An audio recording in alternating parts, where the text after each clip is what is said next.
వచ్చి ముందే చెప్పాము మీ వల్ల అవుతుందా లేదా లేదా తీసుకోమంటారు బయట లేదు మన దగ్గర ఎక్విప్మెంట్ అంతా ఉందన్నారండి.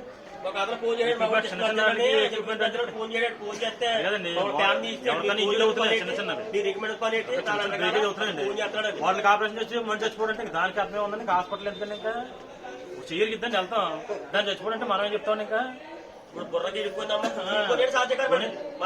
సీరియస్ ఉన్న మనిషిని ఆపరేషన్ తీసుకెళ్ళాడు మనిషి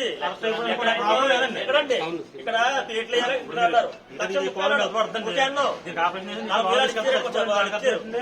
డబ్బులు లేవు ఎక్కడ పర్వాలేదు. ఈ హాస్పిటల్ తాడు తాకలేడు మెల్లో తీసి తాడు తాకలేడు తీసి 30 వేలు ఖర్చు మొత్తం గడ్డలో పెట్టాడండి. ఓన్లీ ఏంటంటే ఫైనాన్స్ అడుకో దాంతో మొత్తం ఫైనాన్షియల్ అయిపోతుంది. ఇక్కడికి వచ్చి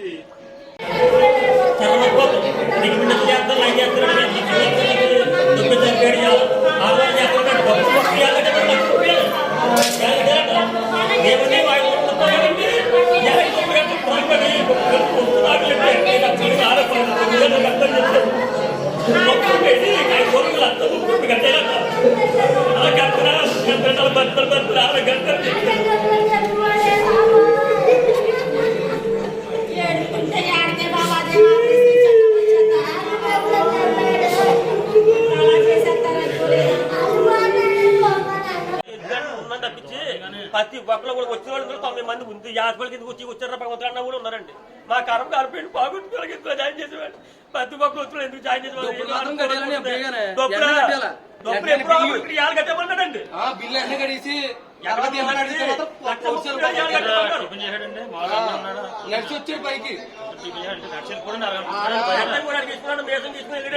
కంటికి ఆపరేషన్ అంటే మనిషిని చంపారంటే ఇంకెక్కడికి వెళ్ళక్కది ఇంటికి 10 మంది వేసి పడుకోవడండి.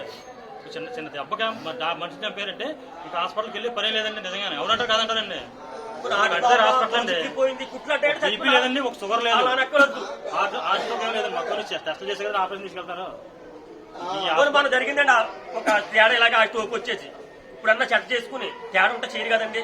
ఆట ఒకటి ఉంటే మొన్న ఇలా జరిగింది. ఇప్పుడు బాగా చెక్ చేసుకోవాలి, ఇవన్నీ బాగా చూసుకోవాలి. మొత్తానికి వీళ్ళకి వయసులో బాగా చెందారు వీళ్ళు. నాది బాధ్యతండి, బాగా భయపడతానండి. మీ హాస్పిటల్ జాయిన్ చేస్తున్నారంటే మీ హాస్పిటల్ పేరు వస్తుందండి, మీ హాస్పిటల్ జాయిన్ చేద్దంటే మీ డోడో తీసిపోంటే పేషెంట్ ఇంటికి వెళ్ళి దాకా 8 సార్లు నాది బాధ్యత. నేను వాదిస్తాను. నాకు లక్షలు ఎంపీ గారు అతను డాక్టర్ గారు నాన్నగారు అంటే అండి నాది బాధ్యత. కానీ 1,30,000కి ఎవరితో నవ్వుతో కానీ ఎవరిగారితో కానీ ఫోన్ చేయకూడదు. మీరు 1,30,000 ఇచ్చారా మీకు రెస్పాన్సిబిలిటీ నేను మీ మనిషికి బాధ్యత ఏం చేయాలని నాది బాధ్యత అని చెప్పాడండి. మిమ్మల్ని హాస్పిటల్లో జాయిన్ చేయమని ఎవరన్నా ఫోర్స్ చేశారు?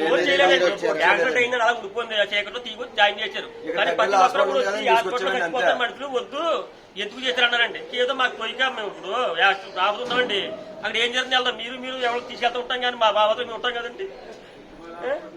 వెళ్ళాడు సర్దా చేసుకుని 6:30 రాజకీయంలోని పెద్దాపురం కూడా ఎవరో తాగేసి కట్టించి రాంగ్ రూట్ లోనే సాక్షులు కూడా ఉన్నారు. ఎస్సీ గారికి కూడా తెలుసు. కూర్చి డీకేసారన్న డీకేస్తే ఇందులో జాయిన్ చేసాం.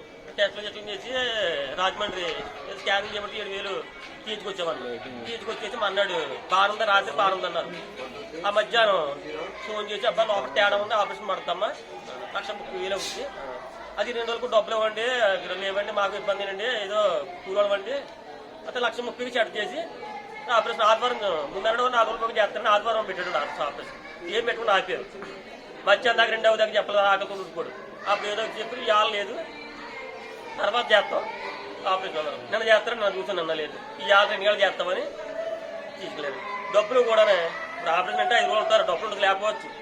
40,000 కట్టాను. ఇందాక వచ్చి తాకిలెట్టి బాబు తాడు తాకిలెట్టి 30,000 70,000 కట్టారు. మొత్తం 1,30,000 కట్టేస్తారండి. 35 రోజులు ఉంది కదా మరి ఏం చేస్తాం కేసు బాగోదని ఏమంటే మీకు 9 గంటల ₹1,00,000 కూర్చొని కడతారండి. ఉన్న 30,000 అయ్యన్న 30,000 కూడా ఇప్పుడు కట్టి మొత్తం కట్టమని అలా కట్టాలి. ఉన్న 30,000 రేపు కట్టేమన్నాడు. ఏంటి ఆపరేషన్ ఇంకా అవ్వలేదు 4 రోజులు ఉండగా కూడా డబ్బులకి కాకపోతే ఒక ఆవిడ చనిపోయిందండి ఇవాళ 3వ రోజు. జాయిన్ చేస్తే ఉంది కదా అని